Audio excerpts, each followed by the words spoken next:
तुमचं मत मागायला आलोय, पण इथं मी भेटायला आलो नाही आणि मत मागायला आलो नाही. त्याचं कारण कसं आहे की गेल्या 30-35 वर्षापर्यंत काळुसकरांनी माझ्यावर जे प्रेम केलं ते इतकं प्रेम केलं की मला काळूस हे माझं स्वतःचं गाव वाटतं. त्यामुळं गावकऱ्यांना काही भेटावं, सांगावं, तुम्ही माझे सगळे प्रचारक आहात, तुम्हीच लोकांना सांगताय सगळे, पण एक आपला रीतिरिवाजाप्रमाणे निवडणुकीचे उमेदवारी फायनल झाल्यानंतर गावात आलं पाहिजे एवढाच हेतू ठेवून मी आपल्या गावामध्ये आलो. या प्रचाराच्या निमित्ताने व्यासपीठावर बसलेले ज्येष्ठ नेते आदरणीय शांताराम बापू चव्हाण, जिल्हा परिषदेच्या अध्यक्षा पाचरे, आदरणीय व्यासपीठ आणि आदरणीय मतदार बंधू, गावच्या सरपंच असतील त्याला उपसरपंच संदीप टेमगिरे, राजू साळुंके, दीपक ताळे, संभाजीराव वाटेकर, अनुसाया पोळे, दत्तोबा जोडकर, आकाशभाऊ जोडकर, सुभाष पोळे, आपण सर्व मान्य. माझ्या अगोदर बरीच भाषणं या ठिकाणी झाली, तुम्ही सगळे कंटाळलेले याची माझी जाणीव आहे. आणि बाजीराव शेठ बऱ्याच दिवसांनी सक्रिय राजकारणामध्ये, त्यामुळे त्यांनी मोठी बॅटिंग केली. त्याचं कारण बी असं आहे की आपल्याशी त्यांचा जुना बंध आहे, प्रत्येकाशी वैयक्तिक संबंध आहे. भले राजकारणापासून बाजूला गेले, संबंध मात्र तसेच राहिले. चाकणला गेलो, वाकीला गेलो की आपण आवाज त्याला भेटतो, आपला माणूस आहे, आपला जवळचा माणूस आहे, ती आत्मीयता आहे. पण यावेळी त्यांनी ठरवलं, त्याला काही कारण आहे, त्यांना माहिती की समोरचा उमेदवार कसा आहे, किती ढोंगी आहे, किती नाटकी आहे, आणि त्याचा बुरखा फाडायचं काम त्यांनी या निमित्तानं चालू केलं. दुर्दैवानं मागच्या वेळेला काळुसकरांनी खूप मदत केली आणि काळूस फिरलं की सगळं फिरतं. त्याचा फायदा मागच्या वेळेचा न झाला आणि चुकून जिल्हा परिषद सदस्य झाला. आता कॉन्ट्रॅक्टर जिल्हा परिषद सदस्य झाला म्हटल्यावर अगोदरच कामं कशी आणायची माहिती आहे, ती सगळी मॅनेज करून आणली. कॉन्ट्रॅक्टर हा विलेज करायची, MBAच्याच लोकांनी करायची, त्याचे सगळे घोटाळे मी बाहेर काढले.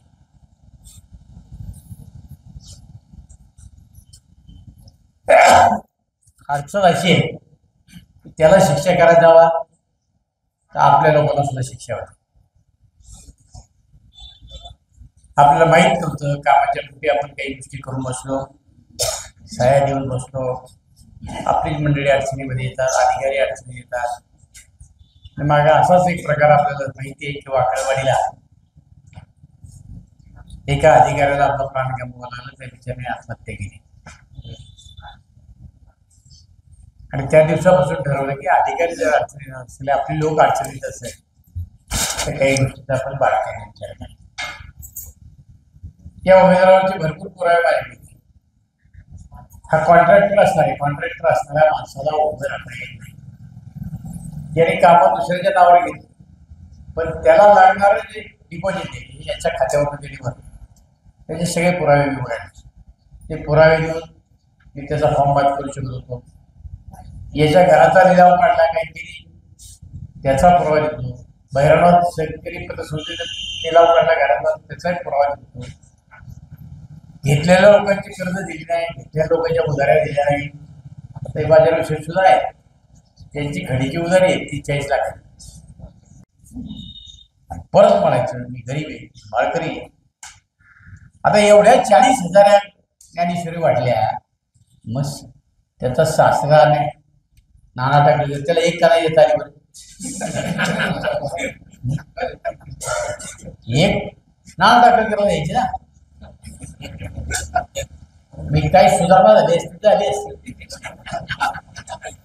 काय बोललो नाना टाकले तुम्हाला आवडलं? कोणाला आवडलं होतं नाना टाकल्याचं बोलले? इतकं खानदानी म्हणून बोलत असे इतक्या खालच्या लेवल. आपल्याला प्रत्येकाला आया बहिणी, आपल्या आया बहिणीला ऐकता येते हा, मग त्याला एक ज्ञानेश्वरी द्यायची ना, त्यांनी वाचला असतं त्याला फरक पडला असता.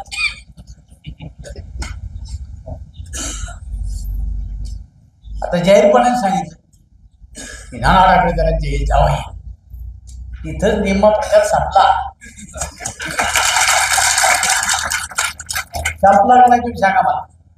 इथल्या सगळ्या काळूसकराला माहिती, ज्या वेळेला खरेदी विक्री संघाच्या माध्यमातून कांदा खरेदी पिंपळगावला झाली का नाही, नाफेडची सगळी सूत्र कोणाकडे होती, काय केलं त्यावेळेला, आणलंय का नाही. आता ते झालं 35 एकर जमीन याला घेतली का नाही, करून दिला का नाही घेतली. मातीत कुणाला घातलं, सरकार लोकांना घातलं का नाही. मी 60 वर्ष संसार सांभाळतो. खरेदी विक्री संघाची कुठली ऍक्टिव्हिटी तुम्हाला दिसली हो 60 वर्षात? होते ते मरती भाडे देऊन टाकले, पंप चालवायला दिला, त्याचं भाडे मिळतं ते याच्यात पगारायचा होतो. आज त्या माणसाचं वय, मला काल बापूंनी सांगितलं, बापूचं वय 74 आहे. 74. बापू म्हणले त्याचं 75 नक्की असणार, माझ्यापेक्षा 1 वर्ष निवडली. 75 वर्षाच्या माणसाला 90,000 रुपये पगार आहे मंडळी. किती? 90,000. विलास कातुरी ठराव केला म्हणजे हाच मॅनेजर राहू द्या. ते म्हणलं माझ्या सह्याच नाही, त्यांच्या सुद्धा सह्या खोट्या मारल्या. आणि हा 75 वर्षाचा शेलार मामा तिथं आता मॅनेजर आहे. आयुष्यभर नोकरी हो का नाही. एकदा मागे जनता दलात तू भरायला गेला नारायण पवारांच्या विरोधात, तेवढं मी नारायण पवारांच्या बाजूने मला सांगायचं काय केले हलो कधी. परत भूक राहिली का, परत उभं राहिला का सांगा बरं, राहिला का. आता सासरीच्या निधी गेलं जावायचं करायचं का नाही, यालाही भूक नाही राहिली पाहिजे. सासरीच्या पुढची आवला द्यायची, सारखेच सासर जावे एकाला एक न. दोघे ढोंगी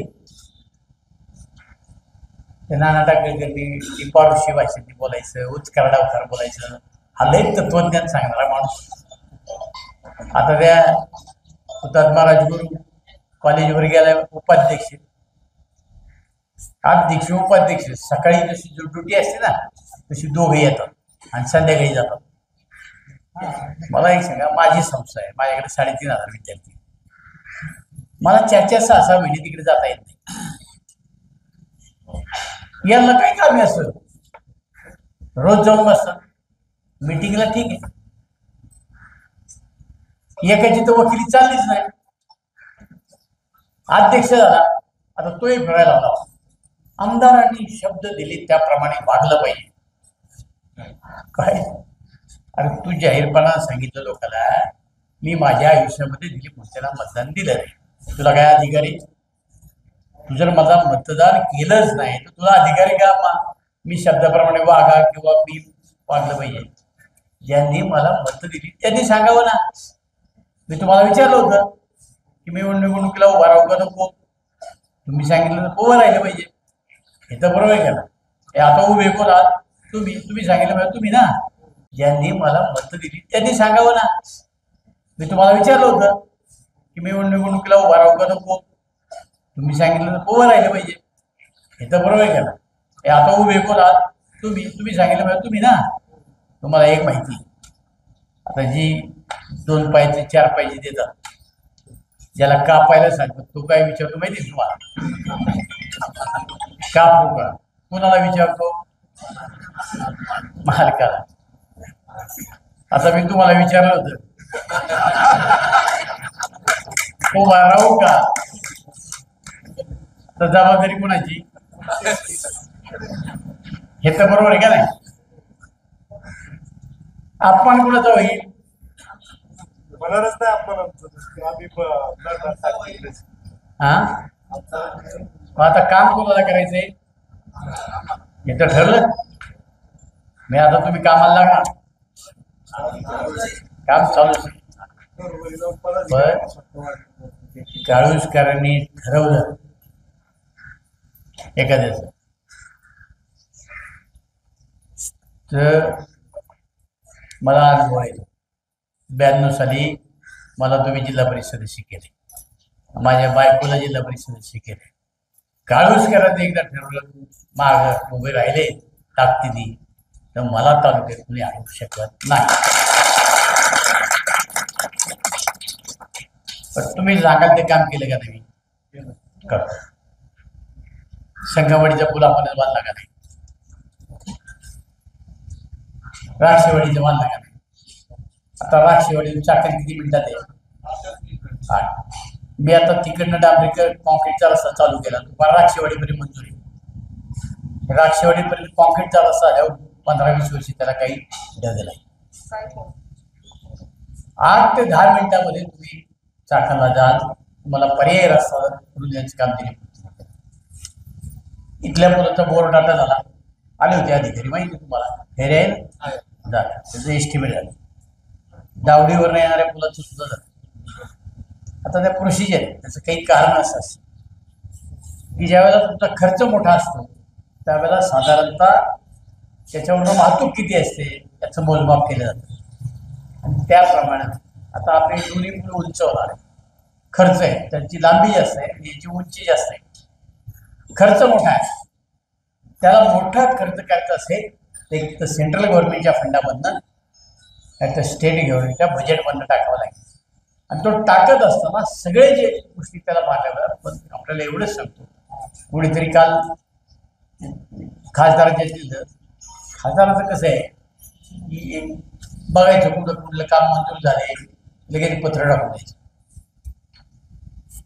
आपलं लगेच दाखवाय बघा मी पत्र दिलं. मलाही काही कळत नाही. 5 वर्ष मागची गेली, आत्ता 6 महिने गेली, माझी पुढे बंधन होतं का खासदाराला बांधलो पूल म्हणले का मी बांधू नका पूल? तुला नुसतं पत्र द्यायचं काम केलं, मंजूर काय केलं नाही ते सांग ना. मी तुम्ही सांगायच्या अगोदर पूल बांधून दिला का नाही? संगमवाडीचा पूल बांधून दिला का नाही? तुम्ही जे जे सांगाल ते काम तर मी केलेले आहे. आता इकडचं घोषकरण रस्त्याचं काम चालू आहे का नाही? तो टपरा आपण खाली घेतला का नाही? इकडनं रस्त्याचं काम करतो, इकडच्या रस्त्याचं आपण काम करतो. काम केलं ना, वाहतूक सुकर झाली, वाहतूक झाली, लोक इकडे यायला लागले की बाकीचे व्यवसाय वाढले. मी शेजारी उपसरपंचाला विचारतो, चांगली वाटते मला, मग 4-5 आहे तरी पलीकडे म्हणले ते राक्षवाडीकडे जातात तर हॉटेल तर म्हणले जागा मिळत नाही संध्याकाळी बसायला. मग इतक्या लांब तुला व्यवसाय कसा चालला? चाकीचेच लोक अलीकडे येत निवांत चला चालू तास निवांत काढायला. हवामान तिथं चांगलं आहे, निवांत कोणी तिकडे त्रास द्यायला बी नाही. हॉटेल चांगलं चालतात, व्यवसाय चांगले चालतात. हे करण्याचं काम केलेलं. माझी विनंती आहे, तुम्ही सांगाल तर तुमचं सगळं ऐकले. आता माझं ऐकायचं काम तुम्हाला उद्याच्या 20 तारखेला करायचंय आणि घड्याच्या समोरचं बटन दाबून मला विजयी करायचं, एवढंच काम.